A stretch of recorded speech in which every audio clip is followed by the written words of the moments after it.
PolitiPod Live. Tonight we'll cover politics here, politics across the pond, rebellions current and historical, iced out, what the hell does that mean, and an Epstein check in. I'm Tom Bickle. I'm Hannah Soldner.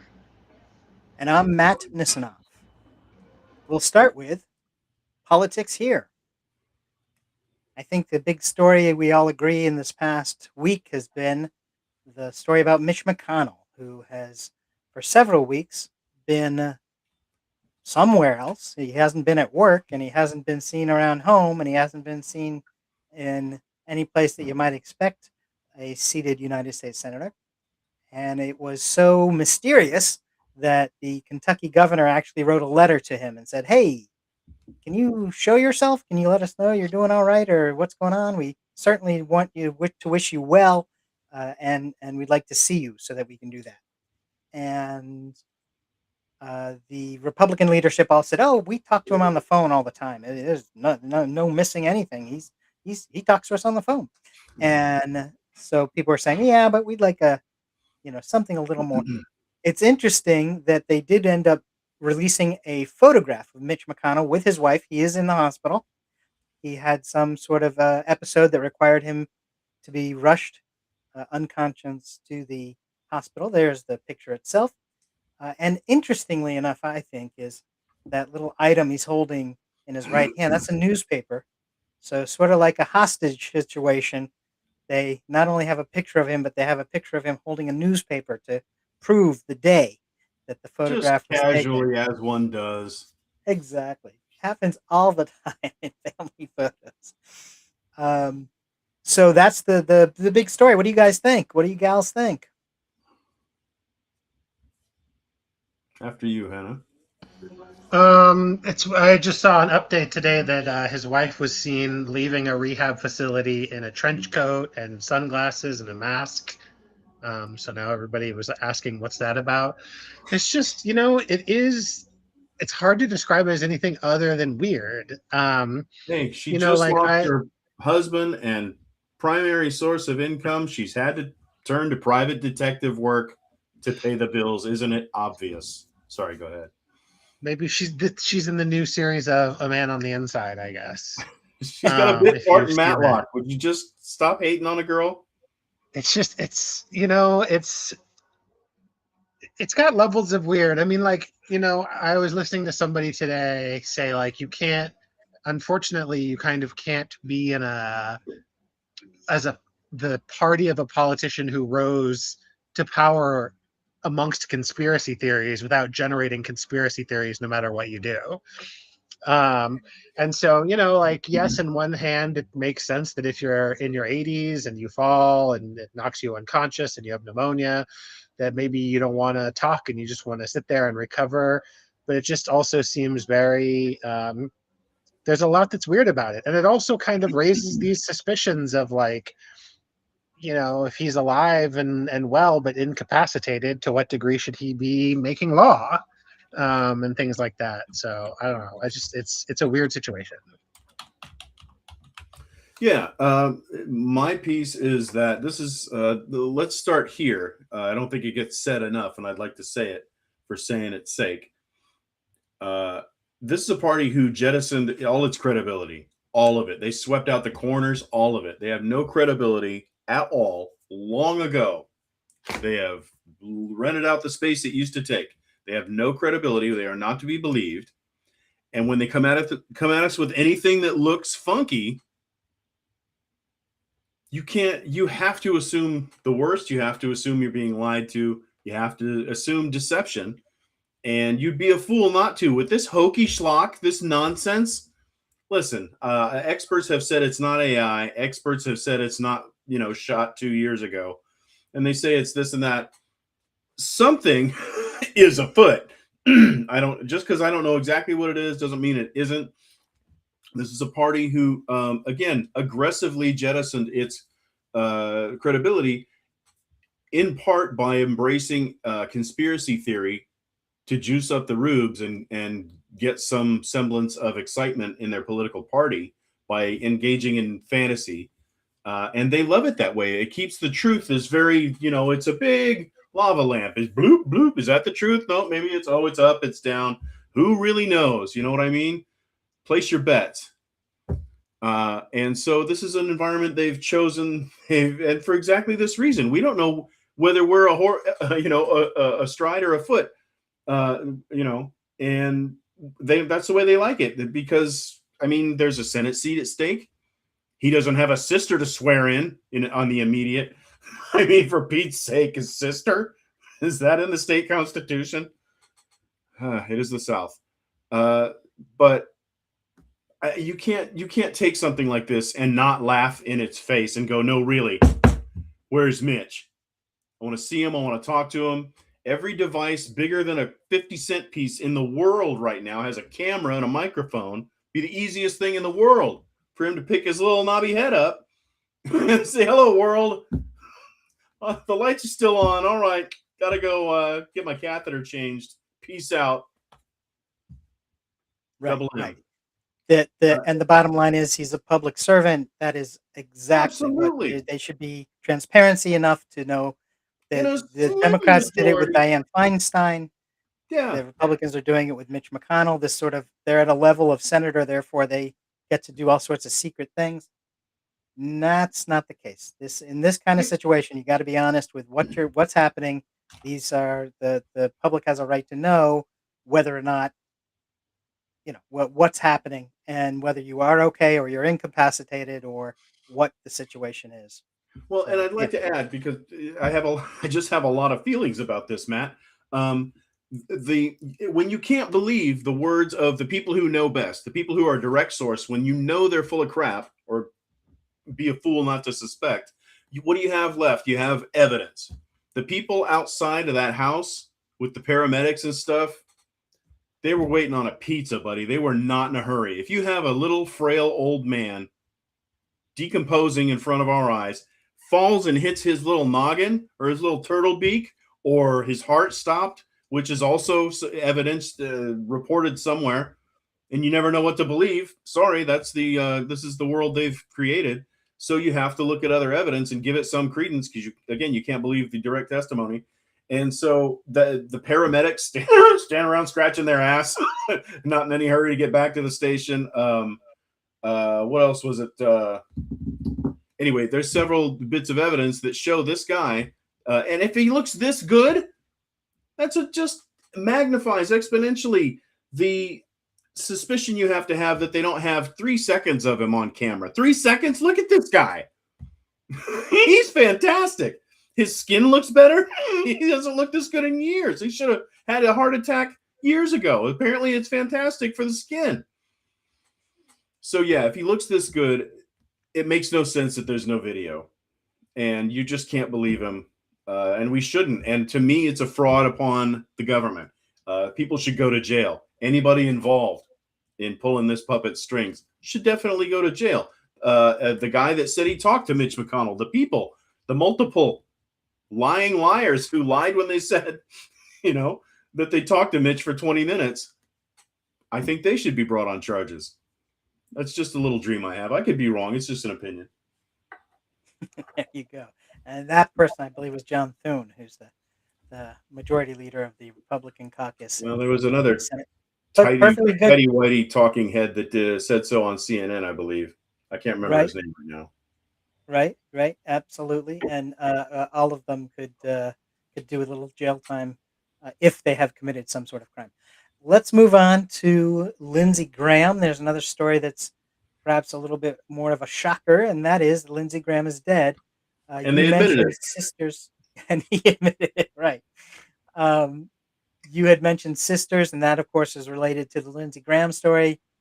He died, and the governor of South Carolina named his sister to be the temporary seat placeholder. It is not exactly uncommon for a family member to be named because they want to put somebody in there who clearly signals that they're not interested in staying, that they're willing to just fill out the time so that at the next election it can be up for the seat can be up for grabs. I'm slightly comforted and slightly disturbed at the same time at your normalizing language. Was not aware that you could just reach out and grab, an uncle or something Big, just to plug the human shaped hole. That it's so. It just sounded very odd to me when they said, "Hey, sister, why not?" It's like, what is this? The corner store? Is this the mom and pop? Is this a bodega? No, no. right, You'll get right. And somebody anyway. usually it's the spouse. So somebody who's been around and has, knows who he's been talking to and what they're talking about and all that. Well, why doesn't And as I somebody said, it's just? a temporary thing. Why doesn't somebody find a turtle-shaped hole to plug in for Mitch McConnell if it's that simple? Well, I would say it was a point that you'd actually brought up. In Kentucky, the governor is a Democrat, and in South Carolina, the governor is a Republican. So Ah, since these are both Republican senators, it could be that the Kentucky situation is, oh my, he might appoint a Democrat to fill the seat because, as you've just yeah. pointed out, the governor has a lot of power in this situation. They can name any old person they wanna, and so you can see where the Republicans would try to Hmm.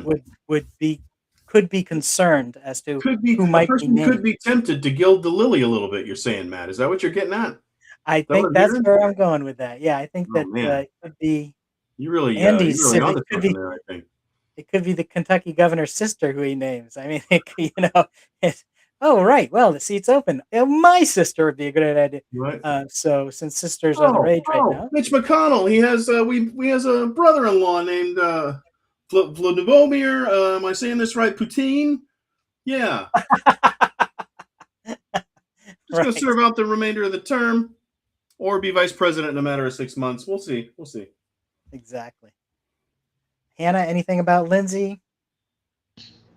I do want to mention we had in there that there was this call that Trump said that he had that is definitely just seems like the most made up thing that's ever happened.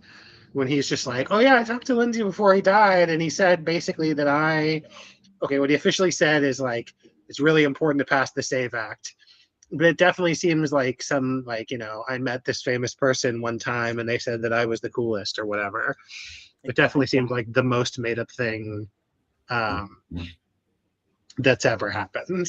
So Can I tell you, that's well spotted and well said. When I heard him say that I was listening to a podcast edition of Meet the Press from MDC, this Sunday morning TV show. And they said, sadly, Lindsey Graham was supposed to be on this morning, but he passed away, of course. Uh, and we have here to speak with us about his legacy or whatever. His good friend Donald Trump, and Trump gets on there, and the first thing he does is says, "Lindsay would have wanted me to pass the Save Act." It was a huge wish of his. It was the most used car salesman, cheesy, cheap, hollow, transparent, see-through, pathetic.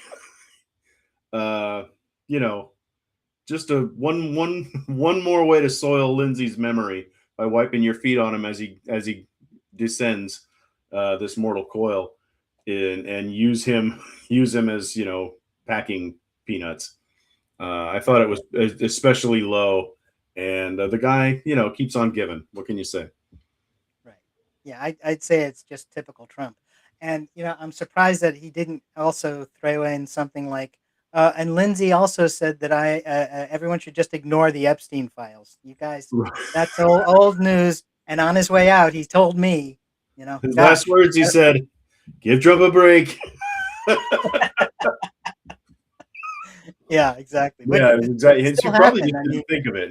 I don't know. yeah, the burial hasn't happened yet, so it could be that Trump will get Trump will get another bite at the apple there, We so to could yet speak. see. Yeah.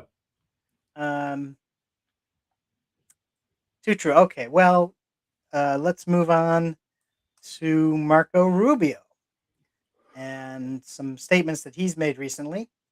He says that the International Criminal Court is something that the U.S. has not been a part of, but Rubio is renewing the let's uh, let's denigrate the ICC and the idea behind it. It could be that he's sort of helping to position himself for a presidential nomination run, and he's trying to stir up the right part of or his part of the party's base. But all of a sudden, he's brought up this whole thing about the International Criminal Court and how we shouldn't bother with it. Anything on that? I'm against it. There you go. I think Fair it'd be enough. a better world if the International Criminal Court got a few more scalps as they went about their business.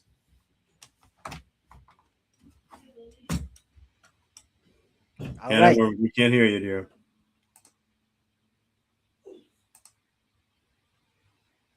I double muted myself. That's fun. Sorry, while I was looking up the ICC, I also saw that after Trump had put out this thing to sort of silence them, sanction them for talking about Israel, they're also being sued by two American rights groups for violation of freedom of speech. So it's the ICC is sort of a group I feel like we've ignored, except for to pick on them. And this seems like two sides of the same coin. All right. We'll see what Marco does next. Also, there is a judge who's been taking on Trump on a number of issues. Maybe you heard about the slush fund, the 1.8 billion dollars that he wanted to give away to people who were at the J6 rally and insurrection, and also snuck in on the small print was something that said, we're going to get this money and it's going to be distributed, and then a little side note saying, oh, by the way, the IRS will never be able to look at Trump's taxes again or act on information about Trump's taxes for the rest of Or his eternity. children and associates, I heard it was said. And associates. Yep, there you go. So some pesky little details in the small print, but gosh, that judge thought that was not such a good idea, and has, he's made a point of handling it. What do you think? Do you guys think that the president should have the power to make certain that his own finances are never looked at by any government agency again? You know what? I'm going to just say yes. No, of course not. It's absurd.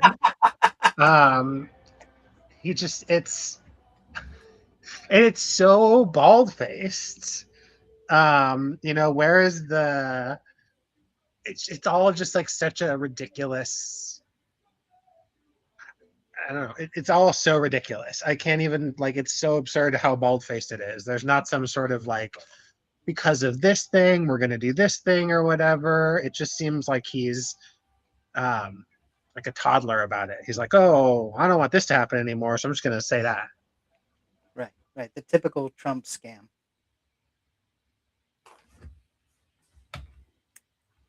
Speaking of the typical Trump scam, it seems like a couple of people are coming up for their confirmation hearings before the United States Senate.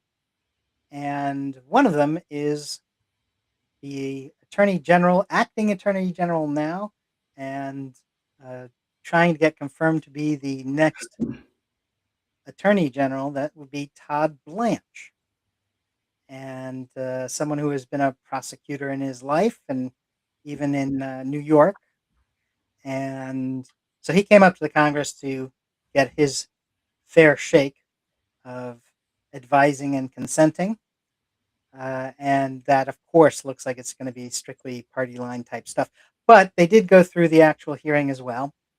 And I believe we have a video clip to show some of the things that Mr. Blanche had to at least be in the room while was being said. Let's roll that beautiful bean footage. And what I don't understand, Todd Blanche, what happened to the Todd Blanche who was a prosecutor in the Southern District of New York? What happened to the prosecutor people had respect for? What happened to the prosecutor who once respected the rule of law? What happened to the prosecutor who said that there wouldn't be a whiff of political partisanship and then prosecutes the president's enemies over seashells cases, over making a video stating the plain law and Constitution? What happened to the Todd Blanche of the Southern District of New York that could convert him into you, someone willing to say the president has both the right and the duty to prosecute his political enemies? I cannot imagine the Todd Blanche of the old days would have ever done that. What happened to you, Todd Blanche? I'll tell you this.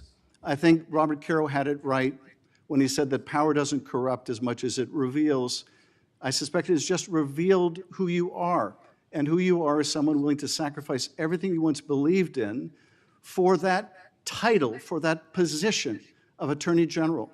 And it is a sad story that we have seen from Trump appointee after appointee after appointee. We have seen people compromise themselves little by little and then a lot by a lot until they're sitting before this committee and trying to justify the unjustifiable. I yield back. And that, in the background there in that last shot was Todd. That's, of course, the senator from California, Adam Schiff. And he says, what happened in the line about, who went from being focused on nonpartisanship and then supporting and being the attorney to the guy who's prosecuting people for political partisan on the basis of political partisanship, and who even said it's not only the president's right, but it's his duty to do that, to go after people based on party. And Blanche in the background says, no, I never said that. I never said that. And the next placard there, the 5-foot across placard, is the direct quote, which says exactly that. It's not only his right, but it is his duty. So that's the kind of guy we're getting with Todd Blanche. Todd Blanche, also the same guy who said if the president ever wanted him to step down, he would say, "Thank you, sir. I love you." Also said in front of Mr. Kennedy from Mississippi, somewhere down there in the South. Kennedy asked him, "Are you a friend of Trump's?" He said, "I am his lawyer, was his lawyer, and now I'm the acting attorney general." He forgot to put the shield up there for a second. Yeah, I'm his lawyer, he said. So we know where we're getting here. Yeah. This is Roy Cohn Jr. Exactly. It's the typical Trump scam, and he's going to get the guy he wants because the Republicans currently are in charge of the Senate. Yeah, and Kennedy, I believe, is the senator from Louisiana, I believe. Also, Trump. Hannah, anything about Blanche? Nothing on Blanche. Also, Trump called for opening up the quick update on some other things that Trump has been at while he's been meddling in setting up these confirmations and capturing the last concerns of Lindsey Graham. He also restarted the war in Iran. He said that he's called for the opening of the Straits of Hormuz. Then he says he's calling for the taking over of the Straits of Hormuz, and that the U.S. or he would somehow end up with a cut of 20% of the fees that are charged for ships to get through the Straits of Hormuz. And then he says he's not going to do that. And the Iranians said, well, of course, the Europeans said that's a ridiculous idea. You shouldn't have to pay to get through a straits that everybody uses. And the Iranians kind of went, well, now let's not exclude ideas. Let him cook. So there's some things that kind of make sense, kind of, but then also said bars. But then also said, oh, but Trump wants 20%, and that's too much. We'll charge, but we'll do much less. Don't worry about it. Yeah. So we'll see how.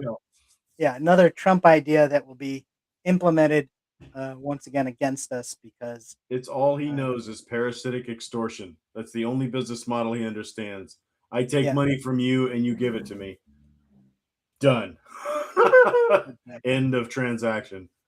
And another little twist of things, he also quickly, with the Iran war being so wildly unpopular as it is, that he also set up a withdrawal of American troops from Iraq. Now, Iraq was a whole different war. That was a decade or so ago, and there's been withdrawal from it, but there hasn't been everybody. But Trump has kind of rushed into withdrawing U.S. service members from Iraq, and I think that might be one of these sort of switcheroos things. He wants to talk about how troops are coming out of Iraq, and hopes he says Iraq quick enough that you don't understand that he's not saying Iran. So Which would work on him if it was someone who's doing it to him. yeah, exactly, right. Yeah, that's how most things play out, I guess. We'll see where that goes. And anything about speaking of Donald Trump making statements, anything about explosive diarrhea in the news? Yes, there's I don't remember what the parasite is called, but there is It's called Donald Trump. What? I said it's called Donald Trump, but go ahead. Sorry. Fair. So the Trump parasite is in the water. No, it's on produce. They don't know what kind, and they don't know quite what the source is. But they're actually, well, I was going to say, but they're trying to figure it out. And a good reason we might not know what the source is that the department and the people in charge of tracking this kind of stuff got doged. It got cut in the Doge cuts last year. And so while an increase in this kind of sickness is common this time of year, it's especially bad. I saw today that here in New York, it's 3 times as bad as it was on this day last year. And of course, we still have no idea what the source is. And so it's being taken out of grocery stores, fast food restaurants, or probably all kinds of restaurants. And they're just not sure where it is or how to stop it or what to do to make it better. So we just kind of have to push through it, I guess, until we kind of figure stuff out, which is, and it feels like such a quintessential Trump thing or just this kind of conservative thing to just be like, well, this is all wasteful. And then they don't realize that the reason that these things don't happen is because we have a huge amount of energy put into making sure they don't happen. Right, there's an infrastructure that exists. Yeah, exactly. It's not too dissimilar from the Voting Rights Act thing that was done by the Supreme Court, where they were like, we don't need this anymore. There's been good voting ever since we passed the Voting Rights Act, so now we don't need it anymore. And it's like, yeah, there's been less parasites ever since we started monitoring them and doing stuff to stop them. So yeah, we're back there again. Yep. Well, let's wrap up for the politics here, and we'll move on to our next issue, which is politics across the pond. So from this scene, you'll see there's all those colors all over the United Kingdom. And just as in the last slide where there were those colors spread out all over the US map, that was the United States broken down into counties. And this is the UK divided down into what they call their constituencies. So the basic political building block that people use to elect their members of parliament.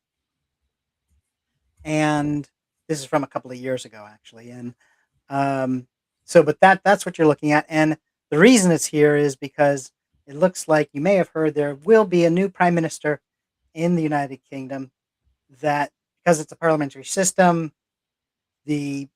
whichever political party has the most members as members of parliament gets to name their leader as the prime minister.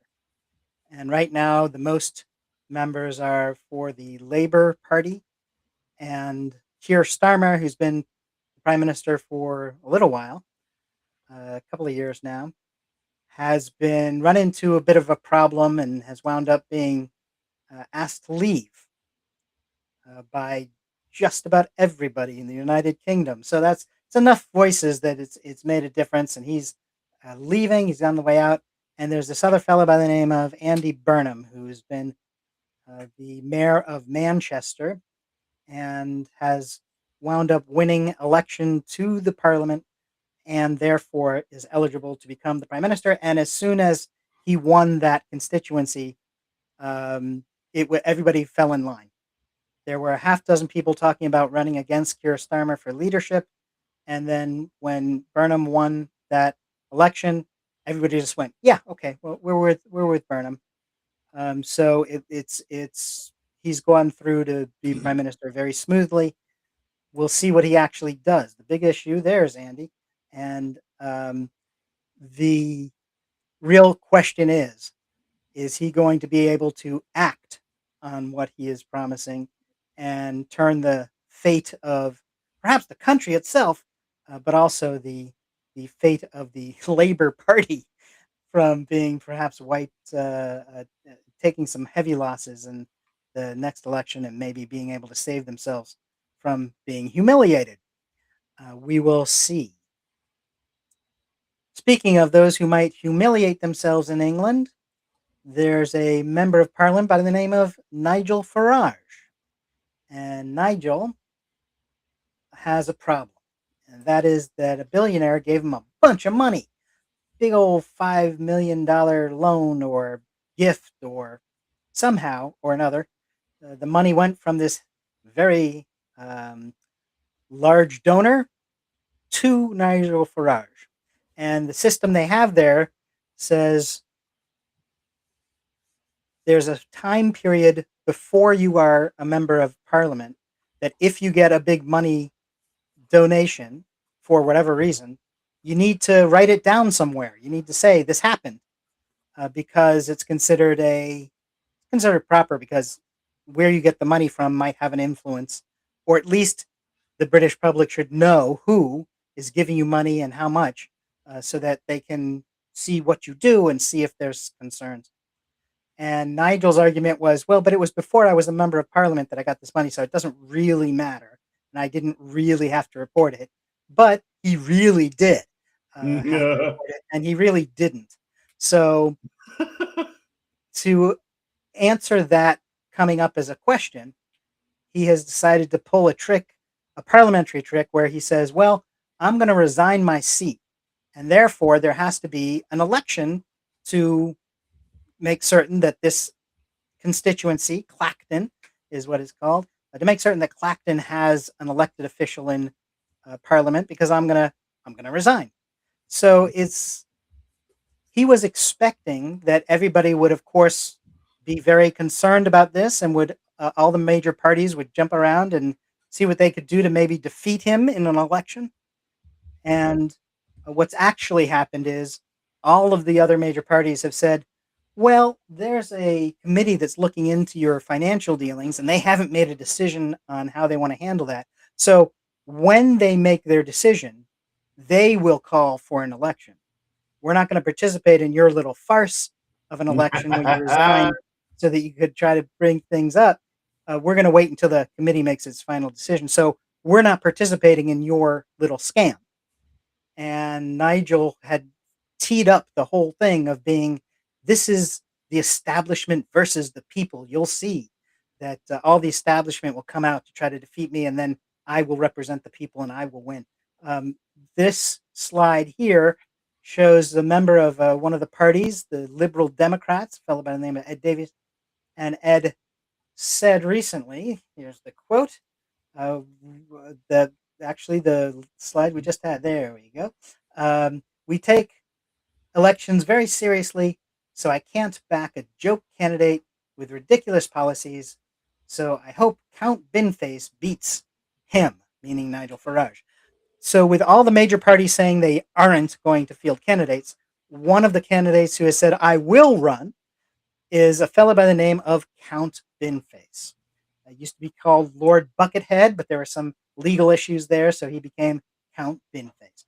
And Count Binface, currently in the general population of the UK, is polling way ahead of Nigel Farage. Now, there are going to be another dozen or so candidates, but none of them have as high a profile as these two. So it's going to be portrayed as a race between the two of them. Now, unfortunately, Count Binface has already committed to not actually running a campaign. He's on the ballot. You could vote for him, but he's not going to get people to do leafleting door to door, and he's not going to do some of the more traditional political campaigning things. But he is on the ballot, and people like him. And there'll be all sorts of media coverage about the election, and it will have to include Count Binface as a candidate. It also undermines that whole farce of an election that it is, because Nigel Farage is running against a guy with a bin on his head. I mean, it's properly silly enough that it's noteworthy because it's not the establishment against the people. It is silly. And though there is a very serious point that Count Binface has made, which is, of all the things that he does say, one thing he said is, there's going to be this farce election because the member resigned, and there is going to be a second election after the standing committee makes their report about what happened with the money, whatever they decide. If Nigel Farage is still in office, there has to be a second election. But if you vote Count Binface, Nigel won't be in Parliament. And therefore, we will not have to spend $380,000 on another election. You could save the British taxpayers money by electing Count Binface to Clacton. Now, something that people don't always take into account is that Clacton, if you look at its voting history, is very conservative. It is the most conservative constituency, which is why Nigel Farage, who lives nowhere near, is the parliamentary member, because they don't have residency requirements to run. And people like to go to where their philosophy is most appreciated, which is what Farage did. And so the seat has always been tended to a conservative, or worse. I mean, there was a guy who was a conservative member who switched to a party called UKIP, which was one of Nigel Farage's earlier political entities, and won the seat as a UKIP member. So it is a very right-leaning constituency. So Nigel goes in with a bit of an advantage. But we'll see. They're very conservative. They may not want to spend $380,000 on another election because of their conservatism. So maybe Binface has a little leverage. We'll have to see. Have you guys heard of it? Do you have anything that's particularly of an interest?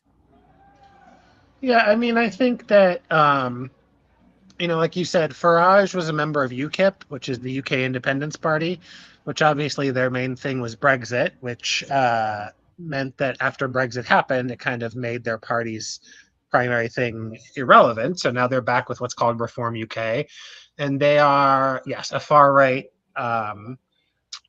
political party. They are, sort of where a little bit like the MAGA of the UK. It's not a perfect parallel, but it's right of the establishment rights. And Farage is, as you'd expect, sort of anti-immigrant, and obviously he wanted to do Brexit and the kinds of things you would see in like a highly conservative party. But what's interesting is, kind of like with Donald Trump, he ran on this whole like anti-establishment. Donald Trump used the term "drain the swamp" a lot, or they would say, people would be like, "I like somebody who's like not a politician," and Farage is also running on that now, but it's obviously much harder to run against Count Binface who's going to be way more anti-establishment than you could ever be, and he's a intergalactic space alien, and so and he has you should look up his policies. Some are actually great policies, some are just absurd. But yeah, just so you know, like Farage is pretty well disliked, and he's heavily he's right of center. And after this most recent election that put Starmer into power, basically the sort of right of center party, the Tory party, had won the last 14 years, even including very small things like Liz Truss, who was only PM for like 11 weeks or something. And then so people went to the Labour Party, which is the left of center party. And they don't, they got a prime minister that obviously they're not liking. They're doing not quite a recall, but something similar. And so a lot of people are going either far right, which is this Reform UK, Nigel Farage's party, or they're going to the Green Party. And so it's just causing this huge separation between the parties. So we'll see what happens. Farage is not popular. We'll see. And that's, I think, why you'll see the polling results on the national level are going to tend to have Binface doing really well, because people don't like Farage, and he's given them more than enough reason to not like him. So it's certainly honest, but that is more nationally. As far as Clacton in itself, I think it's a very conservative place, and I think they do think of Farage as a wunderkind, to use a non-British term, and so I think Clacton might well support him in a disproportionate percentage from what the national feeling is. We'll have to see. We'll have to stay tuned, and it'll be interesting to see what does happen. There's also, there will, as I said, the media coverage is going to talk about the two of them and sort of make it a two-person race, because they're the two top contenders. There are another dozen people who will get onto the ballot one way or another. There's a political party called the Monster Raving Loony Party. They will have a candidate running in Clacton. And the other, some of the other right-wing groups. Now, you mentioned Reform UK, which Farage is the leader of. There's another one called Restore UK, which is perhaps even more right-wing than Reform. But interestingly enough, they're not running a candidate in Clacton, because they once again came out publicly to say this is a farce of an idea, and it's Farage throwing a temper tantrum, and we don't want to participate. However, there's another right-wing party called, what that used to be called, the British Nationalist Party, the BNP, very racist group, and they have disbanded by name and reformed under a different name, and one of their candidates will be running in Clacton. Ironically, they're calling themselves now the British Democrats. We'll see if that helps them or hurts them in the election. And there was a guy dressed up like a fox, just like Count Binface dresses like a bin, a trash can. There's another candidate who likes to dress up like a fox, and he likes to run in various elections whenever they pop up. But he withdrew yesterday. So the guy who dresses as a fox is not going to be in the Clacton by-election. We'll see how that affects things. Tom, anything about Burnham or Farage or Binface? No, I do love the symbolism. All righty. And the final word on politics from across the pond. There's a longtime conservative by the name of Anne Widdecombe. She was in the Conservative Party for a while, in fact, served in the Cameron administration, and then became one of these ultra right wingers in the Reform Party. And actually, she was found murdered in her home. With the police were shocked by what had happened to her. She was the way that she was found was really grotesque, and regardless to her political philosophy, this is a stunning development that they would happen. Now, there have been some labor members who have been shot recently or within the past couple of years, and so the political violence is a thing. But they're saying that the person who has been identified as the attacker is a 28-year-old white man. He's not politically affiliated with any of the other parties. So this does not seem to have a political motivation, but we don't know all the details yet. Still being looked into. So we'll want to keep track of what that is and what happens, and of course offer condolences to her family, friends, and constituents. Uh,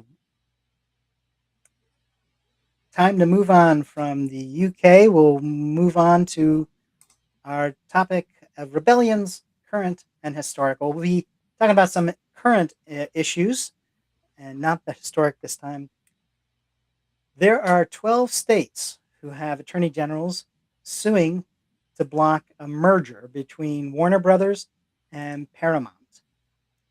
And the idea is that they will make such a monopoly in the entertainment field that the attorney generals are saying the fact that this was okayed was kind of weird, and it certainly shouldn't happen. So there are 12 states who are taking it to court to see what will happen with that. Anyone up on the Warner Brothers Paramount issue? There's the Paramount just went through this. It was purchased by Larry Ellison or his son, some Ellison. It's gone through obviously huge changes, and for it to be buying out another big player in the industry is it's the reason that we have antitrust and anti-monopolistic ideas. People will be out of jobs, things will change. There's been massive editorial changes since Paramount was taken over, and also Warner, it was just recently flipped, so it's going to be flipped again. It already went through a huge round of cuts and massive changes and things getting sold off and people losing their jobs and things like that. And that's just going to happen again. And this is why we need. It sounds maybe a little bit hokey to say it this way, but like there's a reason why we have diversity of voices and platforms and things like that, right? Like Warner used to be part of AOL, who went through not AOL. It did used to be part of AOL. That's not what I meant to say. I don't know if it was ever part of AT&T, but they also went through a massive trust busting thing, decades ago. And we've had so much dilution of our antitrust that we now have these giant corporations that own everything. And then the problem is that because of the way that companies have changed, then people with a ton of money can just buy up, a TV network, or in this case, several TV networks, and just kind of bend the world to whatever they think. And it's we've already seen a lot of its horrific fallout in the last couple of years, and it would just be exacerbated by this. So I'm glad people are pushing back. And now, is that similar to the whole issue with the flock cameras? There's been a number of locations that have decided to not maintain their cameras because there's authorities are misusing them. There's been some pushback in LA with they're not renewing the contracts, and Fort Worth in Colorado apparently has ordered them to be removed, and the data that they're collecting has to stop there. There's been vandalism in some states like Texas and Ohio, and there were even 2 police in South Carolina who were actually terminated over their misuse of the cameras to stalk an ex. Yeah, so the flock cameras, in theory, I think a lot of them are used for like red light cameras and just other kind of monitoring, but they end up being like just an always on camera that can film everything. And the company behind them has not agreed to not sell their data to people, so they could easily sell it to ICE, and ICE could put a code in that says, hey, look for people who are not white and we're going to track them down or whatever, right? It takes pictures of your your face, your vehicle, your everything around you, like your plates and all this stuff. And they've grown exponentially. And what the issue is Flock itself might say that they're not working with ICE or somebody, but they might subcontract out to somebody who is working with ICE, and so then like they get a back end key through a series of subcontracts, and they've just been obviously there's a lot of data mishandling and distrust, and it feels very police state, and so a lot of people are pushing back on them.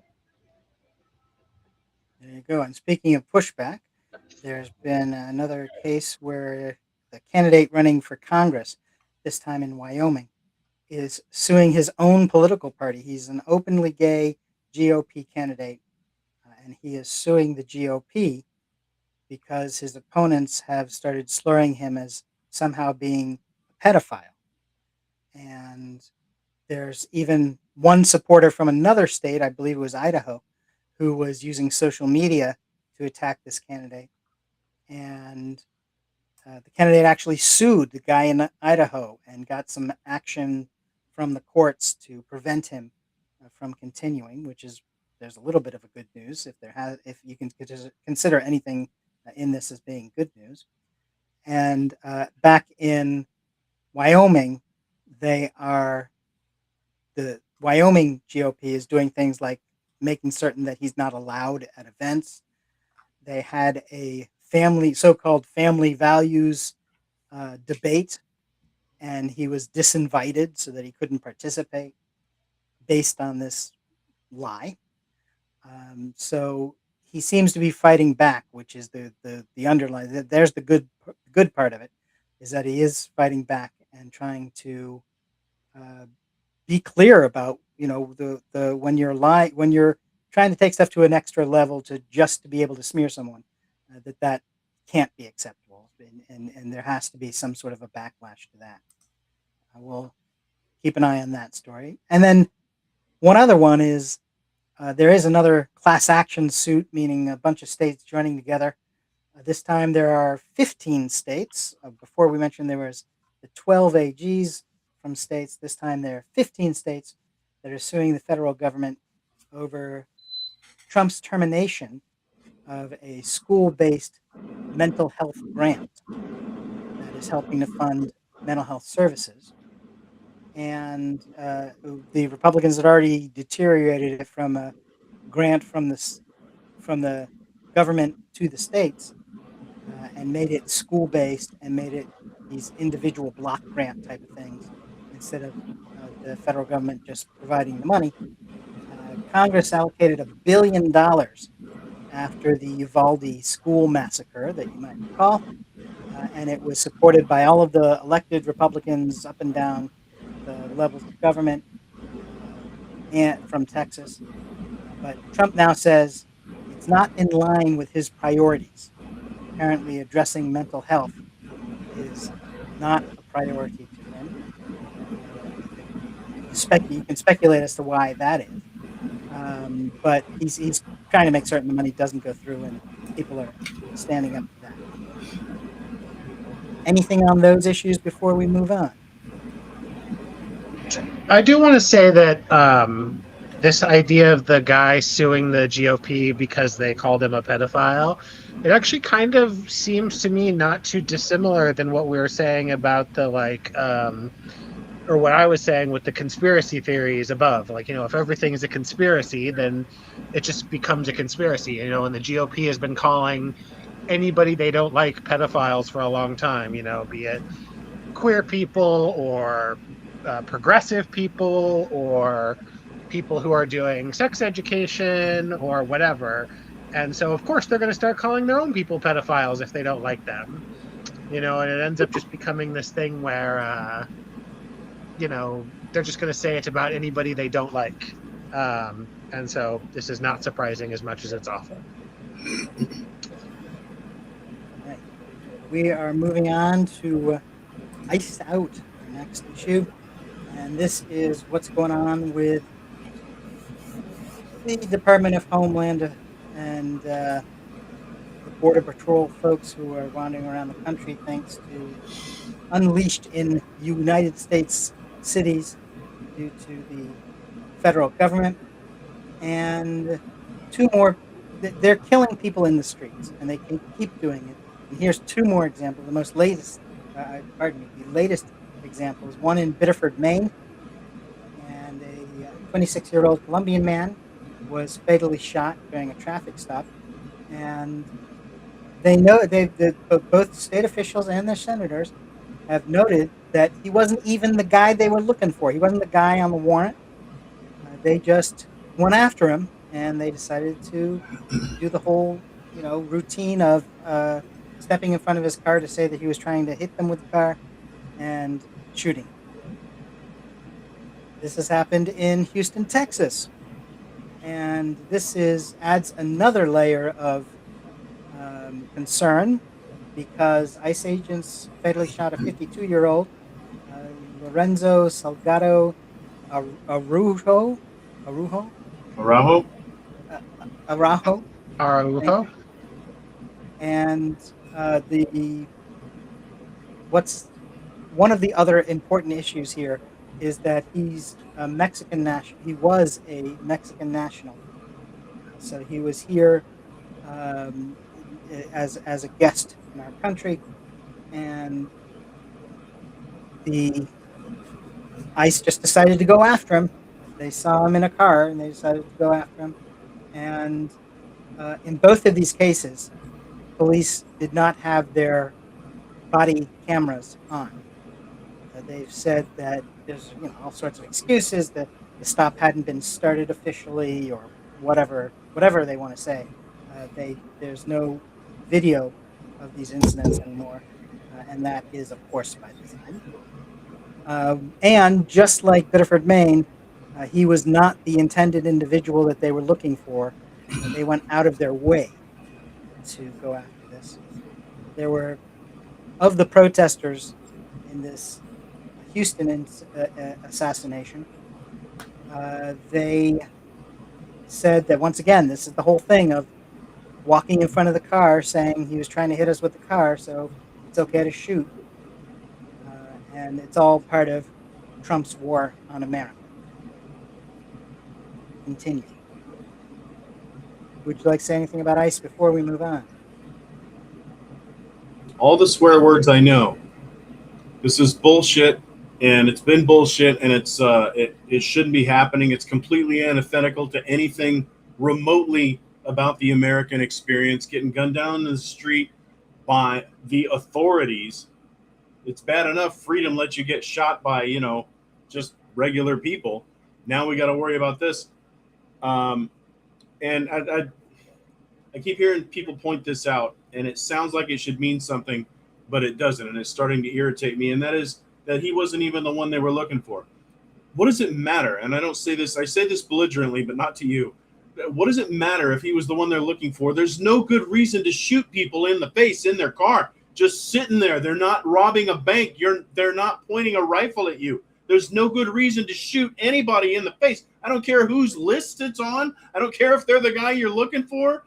There shouldn't be a distinction. It makes it sound like almost, well, if he was the guy, I guess he does deserve to get gunned down like a dog in the gutter. No, I don't. It's a dumb distinction. Unless there's a point to it that I'm missing. There's probably, maybe it means something practically, but there's no good reason.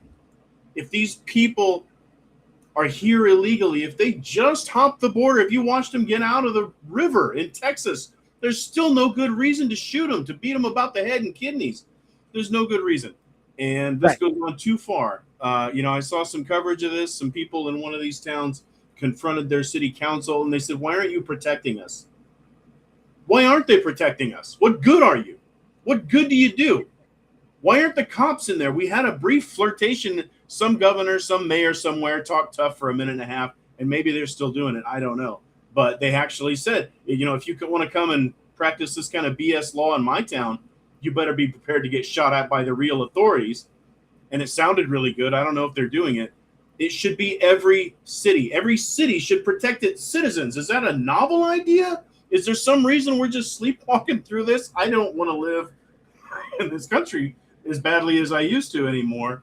And it just seems to be we've entirely lost our way. And I don't know. I don't know how we just get up every day and put on our shoes and this continues. This is, yeah, and it's not city people, this is the feds. But I understand what you're saying, and I understand that you're Sure. not saying it to me particularly. I think the point of it is that they are supposed to be doing a job, and they're obviously just going out and maliciously saying, "Oh, there's someone who is not white, Yes, sir. and they are in public, And I hear and you, but I we guess are the right. what We're gets under ICE, my and we're going to stop fingernails it." is that this is like the 17th or 18th thing on the list that they're not supposed to be doing. They're not supposed to be running around in masks. They're not supposed to be running out without any identification. They're not supposed to be abusing people's rights. And way down on the list, yeah. Yeah, Anyway, yeah, yeah. That also they're not supposed to that get is the guy that's not on the list, I guess. But they're if you listen to any reporting on this, they're hoovering up people by the thousands. The Stephen Miller, that human pimple, is demanding, beating his little desk, saying, "Bring me 2,000 people a day." And yeah, they're gonna crush people in this machine that just got funded for $75 billion. yeah. Yeah, I Anyways, don't that's really what I have. wanted to add. I don't. That's basically what I was going to add. I was Oh, going I'm to say sorry. fuck them. No, no, no. I was going to say fuck them. And like it's to Tom's point, like there is, if they were robbing a bank, the punishment for that is still not being gunned down in the streets, you know, um, or being disappeared to a slave labor camp or a concentration camp or whatever. Like there is a reason we have rules. And somebody pointed this out. This is a little bit off topic, but it's not as off topic as it should be. Um, when there's been this stuff in front of the Supreme Court about birthright citizenship, without that, they could literally declare anybody they wanted not a citizen, right? I'm not guaranteed a citizenship. Um, because there is no, like, oh, if your parents are born here, then it's not there. We only have birthright citizenship or naturalization. So you could easily just grab a group and be like, hey, we're eliminating this, and we're saying our political enemies are not citizens, and we're going to send ICE after them. That's where Like they're it's not going that, with it. yeah, it's not that many steps from like, it's already Gestapo, but it's not that many steps from like movie Gestapo. Can I point something else out? Yeah. There is the Bundys.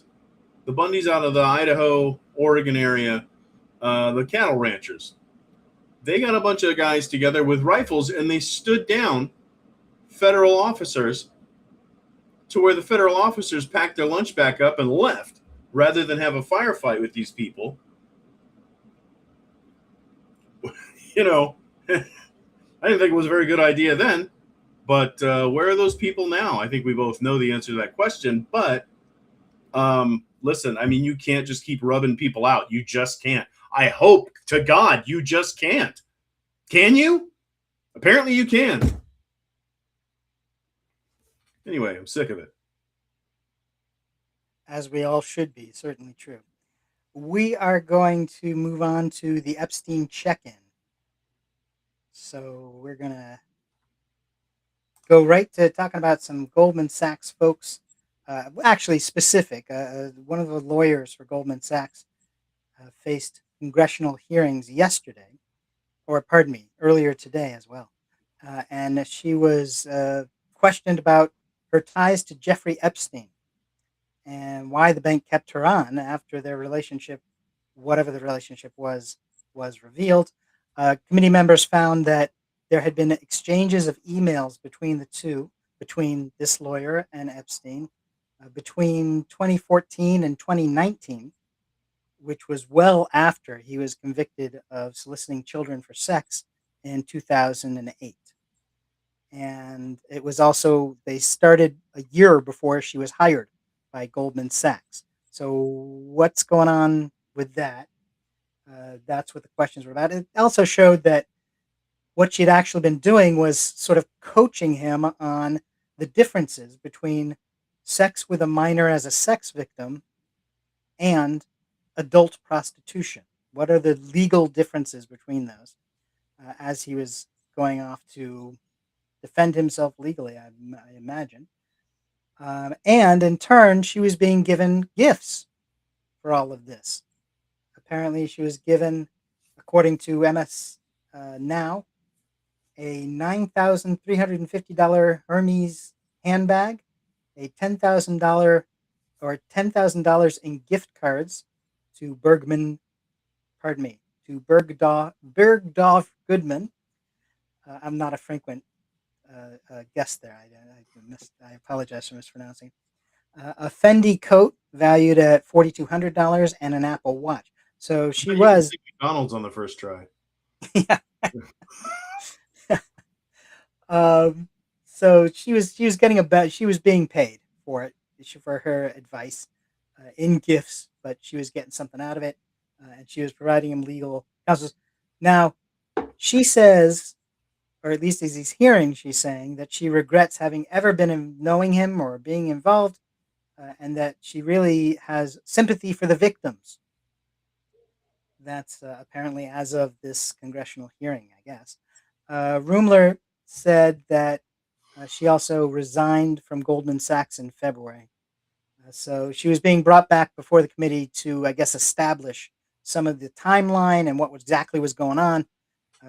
We've talked about the Epstein files and where they're going, and this is part of the process that's needed to continue moving the Epstein file issue, keeping it in the public and making certain that something happens from it. Speaking of the Epstein issues, we have our charming little Epstein count up for such purposes. And the days since the unredacted Epstein list has not been released, that would be today's, making it 4,047 days since the unredacted versions have not been released. Thank you for joining us for PolitiPod Live for Political Talk.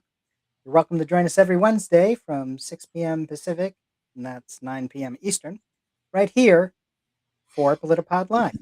If you want political laughs, you can join us and a half dozen of our friends for our monthly political comedy podcast, PolitiPod. You'll find that at soundcloud.com/PolitiPod. I'm Tom Bickle. I'm Hannah Soldner. And I'm Matt Nisanoff saying goodbye.